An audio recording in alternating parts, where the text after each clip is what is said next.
Assalamualaikum warahmatullahi wabarakatuh. Selamat pagi saudara-saudaraku. Ketemu lagi dengan kami dari channel News Klan Official. Saudara-saudaraku dari Sabang sampai Merauke, dari Miangas sampai Pulau Rote. Kali ini kita informasikan seorang kiai, seorang Gus, yaitu Gus Yusuf, yang beberapa waktu yang lalu diminta turun oleh seorang budak Habib, ya.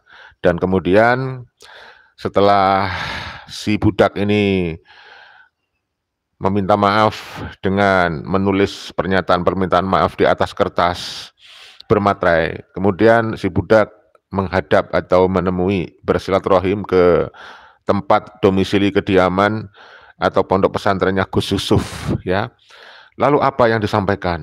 Nah, apa yang dinasihatkan atau yang diberikan pernyataan dari Gus Yusuf? Nah, berikut ini kita sampaikan pernyataan dari Gus Yusuf. Tapi sebelumnya kita sampaikan dulu seperti biasa, semoga semuanya sehat walafiat, dimudahkan semua urusan, ditambah dan diluaskan rezekinya oleh Allah, dan diberikan umur usia yang panjang penuh barokah, maghfirah, hidayah Allah, dan mudah-mudahan selamat di dunia dan di akhirat, amin. Selalu kita ingatkan untuk pembukaan video kita, bagi para pemirsa yang baru menemukan channel kita News Klan Official, channel News Klan Official, saudaraku, ya, untuk selamat di dunia dibutuhkan ilmu, untuk selamat di akhirat dibutuhkan ilmu. Tidak sedikit pun dibutuhkan nasab dari oknum-oknum Habib Ba'alawi yang sekarang sudah terbukti berdasarkan kajian ilmiah berbagai disiplin ilmu nasab secara filologi, ya. Mereka tidak terkonfirmasi sebagai keturunan Rasulullah. Klaim sepihak mereka ternyata diduga palsu. Dan berdasarkan tes DNA, Dr. Sugeng pernah menyampaikan bahwa mustahil Ba'alawi sebagai keturunan Rasulullah. Jadi para Habib Ba'alawi itu mustahil sebagai keturunan Rasulullah SAW. Bantu video ini untuk disebarluaskan kepada masyarakat untuk edukasi, bukan provokasi. Semoga masyarakat tercerahkan supaya bisa menolak kalau ada oknum Habib yang mengkapitalisasi nasab, ndawir sana, ndawir sini, mengancam-ngancam neraka, mengiming-imingi surga, katanya bisa menjamin surga, seolah-olah mereka pemegang kunci surga dan kunci neraka. Itu semuanya tidak benar. Nah, sekarang kita sampaikan bagaimana pernyataan dari Kiai Haji atau Gus Yusuf dari Magelang, ya. Kita simak bersama-sama berikut ini.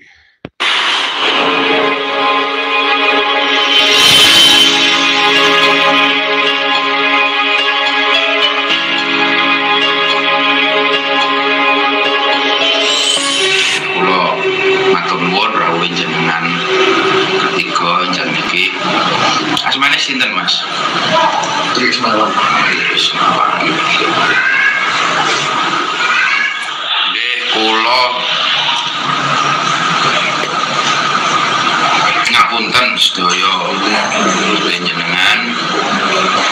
Mung kula nyuwun niki kangge pelajaran kula jenengan sedaya.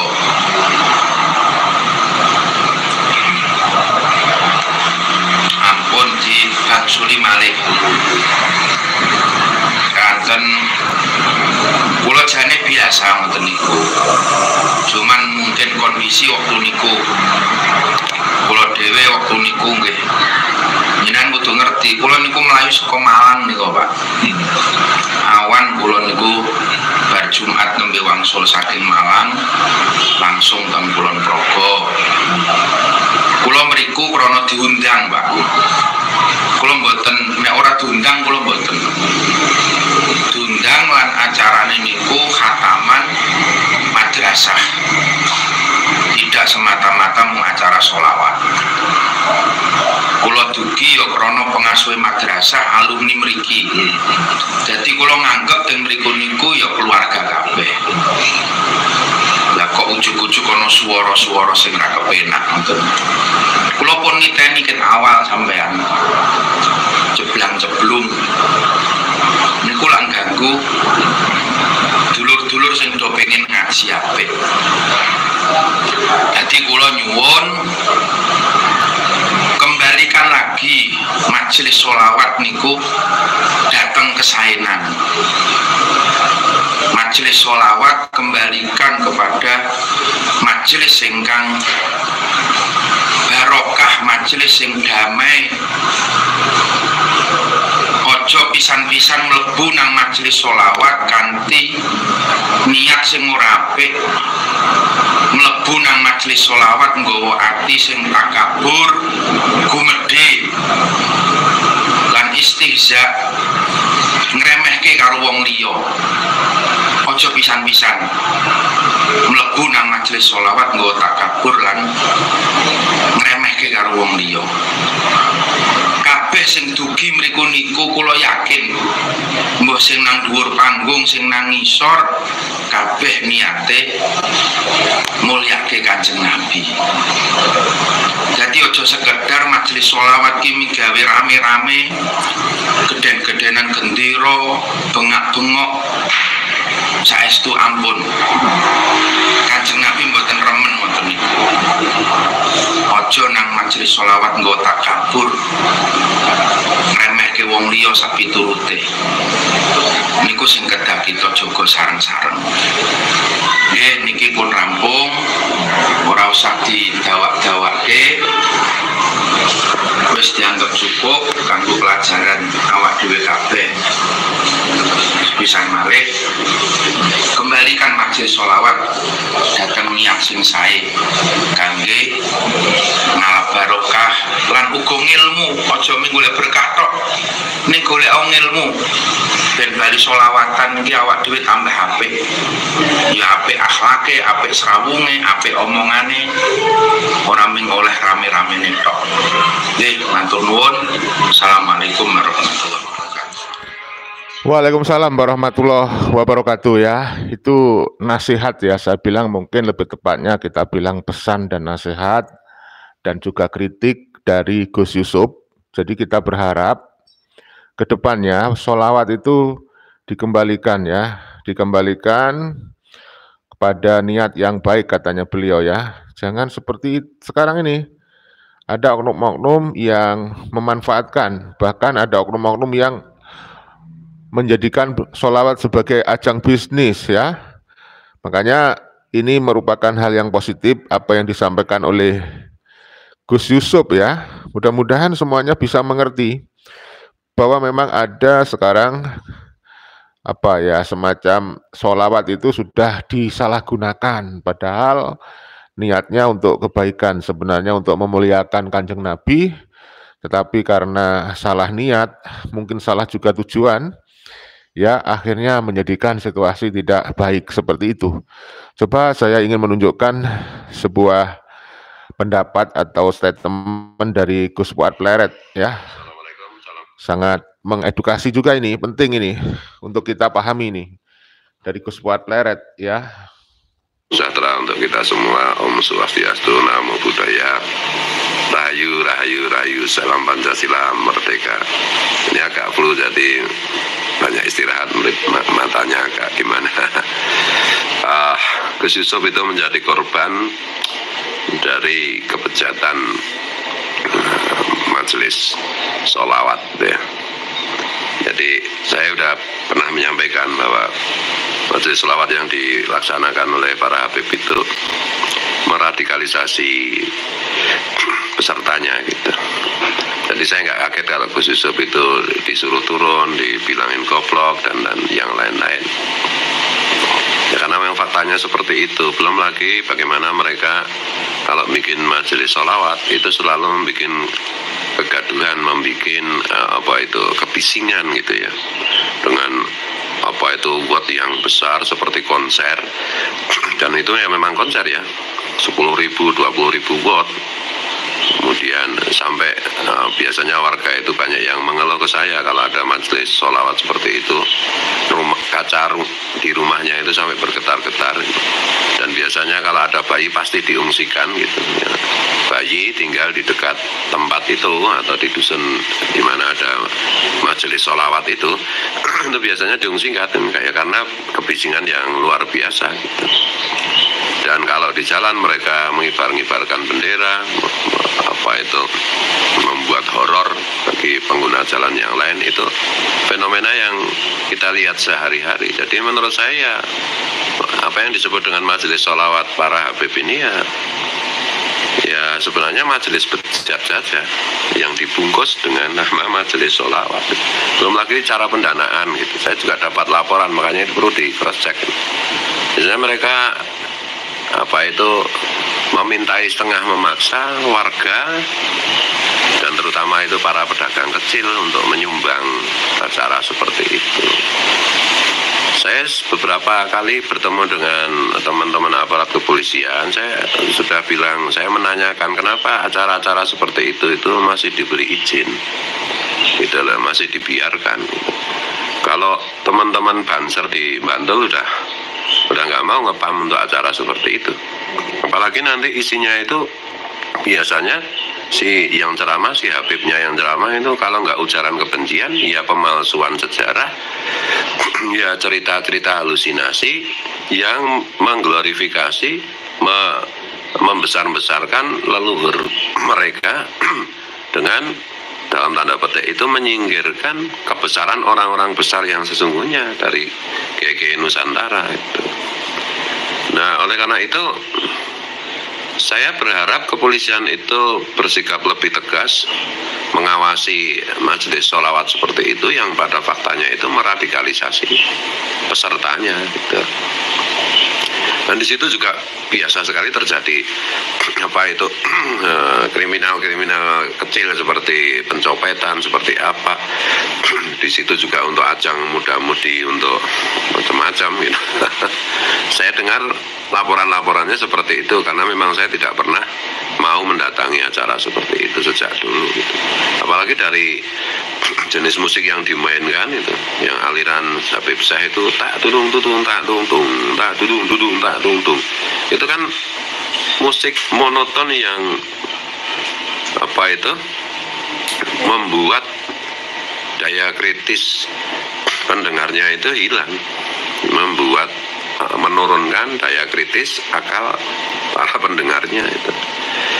Nah, oleh karena itu ya mari kita bersama dan untuk warga siapa saja, warga masyarakat yang merasa terganggu itu jangan sungkan-sungkan untuk memberikan masukan kepada aparat kepolisian, karena aparat kepolisian juga tidak mungkin bisa bebas bertindak gitu kalau tidak ada laporan gitu. Mungkin Pak RT, Pak RW kalau ada acara ada acara seperti itu dan mengganggu warga, dan memang faktanya kan secara umum kan mengganggu warga kan, kebisingan yang dibikin dari sound mereka itu ya dilaporkanlah ke Polsek, ke Polres gitu. Dan Pak Polisi itu ya saya kira harus lebih tegas bersikap gitu, karena ini kaitannya dengan paham kebangsaan gitu. Saya itu tidak pernah percaya bahwa para Habib itu setia kepada Pancasila, tidak pernah. Mereka itu prinsipnya masih khilafah, masih mau meruntuhkan Pancasila. Masalahnya di situ. Nah, majelis sholawat itu sekarang kan dimobilisasi terutama di dusun-dusun, karena di kota sudah banyak yang melek itu. Di dusun-dusun itu berbahaya untuk masa depan bangsa kita, karena anak-anak muda yang di situ, yang datang di situ, itu secara tidak sadar itu dibius dengan ajaran-ajaran yang halu, dengan cerita-cerita yang halu, kemudian secara tidak sadar juga diajari untuk ditingkatkan kemampuannya untuk berbuat radikal gitu. Jadi ini peristiwa yang dialami oleh Gus Yusuf. Ya, disclaimer ya, saya haji pertama kali tahun 2001 itu kebetulan bareng satu rombongan dengan Gus Yusuf. So, kita petik hikmahnya, kita ambil hikmahnya gitu. Dan PBNO gitu, pengurus PBNO yang dipercaya Nahdliyin, yang dipercaya bahkan yang dipercaya oleh bangsa ini untuk menyelesaikan perkara-perkara termasuk yang seperti ini, seharusnya ya harus bersikap lebih tegas, lebih jelas gitu. Lihat saya kalau keliru, kalau salah saya minta maaf. Wallahu a'lam bishawab. Allahumma sholli wa sallim ala sayyidina Muhammad wa ali baiti wa sahbihi ajmain. Salam Pancasila, salam Pancasila, salam Pancasila, merdeka. Waalaikumsalam warahmatullahi wabarakatuh. Terima kasih Gus Fuad Pleret, luar biasa. Jadi memang ada indikasi dugaan memang itu kalau dikemas dengan justru merugikan masyarakat, mengganggu dengan suara yang berlebihan, itu ya kita bisa bilang itu menjadi majelis bejat kalau seperti itu. Ya mohon maaf ya, saya hanya mempertegas saja situasinya seperti itu ya saudaraku. Maka dari itu majelis sholawat mohon dikemas dengan baik. Kalau perlu ngapain kalian semuanya datang ke majelis yang seperti itu? Mending kalian membaca sholawat di rumah bersama keluarga, ya kan? Nah, coba kita simak penjelasan dari saudara Gusmar ya, dari KBN Nusantara. Ini kita perlu sampaikan juga untuk menambah literasi kita ya. Maksud saya adalah kalau dengan Muhibinnya begitu garang, gercep langsung disuruh minta maaf. Kenapa?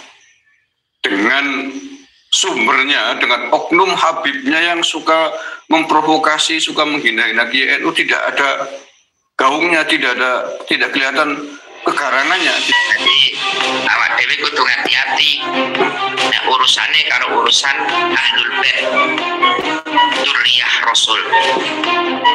Ya pancen jenengane Ahlul Bait Dzurriyyah Rasul niku ya menungso. Tapi apapun punya makom yang mulia. Jadi ora usah awak dewe melu komentar, ora usah awak dewe melu mololo, apalagi. Assalamualaikum warahmatullahi wabarakatuh. Saudaraku yang saya cintai dan banggakan, salam Pancasila, salam Nusantara, salam sejahtera kita semuanya. Beberapa hari kemarin heboh seseorang yang katanya berkata tidak sopan terhadap Gus Yusuf Hudori dalam sebuah forum pengajian di mana Gus Yusuf sedang memberikan ceramah atau tausiahnya. Banyak suara yang berteriak keras yang pada intinya para pengunjung pengajian itu tidak menghendaki, tidak senang, tidak suka Gus Yusuf pidato lama-lama atau kelamaan karena sedang menanti junjungannya, idolanya sang Habib, nggak tahu Habib siapa itu, Habib Mustafa, Habib siapa, untuk segera naik panggung dengan pentas sholawatnya. Jadi ketika Habib tersebut sudah kelihatan, sudah datang ke panggung, kemudian para pengunjung itu rame-rame meneriaki, bahkan mengatakan kalimat-kalimat yang tidak sopan terhadap Gus Yusuf. Gus Yusuf pun kemudian marah ketika sambil mengatakan nuding siapa kamu dan lain sebagainya. Yang kemudian berujung atas viralnya video itu, sang pelaku yang mengatakan tidak sopan kepada Gus Yusuf meminta maaf secara tertulis dan juga divideokan, yang didekati atau mungkin dicari oleh sahabat-sahabat Banser. Dan bahkan tidak hanya sampai di situ, sang pelaku itu pun kemudian mendatangi Gus Yusuf di pesantrennya untuk menyampaikan permintaan maafnya secara langsung. Oke, bukan saya sedang membela orang tersebut, sama sekali bukan. Orang tersebut memang layak untuk diberikan pendidikan, layak untuk diberikan pengertian agar tidak lagi melakukan hal yang sama, tidak sopan dengan mubalik-mubalik kita, dengan gus-gus kiai-kiai kita, apalagi sedang ceramah di atas panggung. Itu sangat tidak etis. Hanya yang ingin saya tekankan dalam video ini, mengapa Banser hanya garang dengan orang-orang para muhibinnya seperti ini.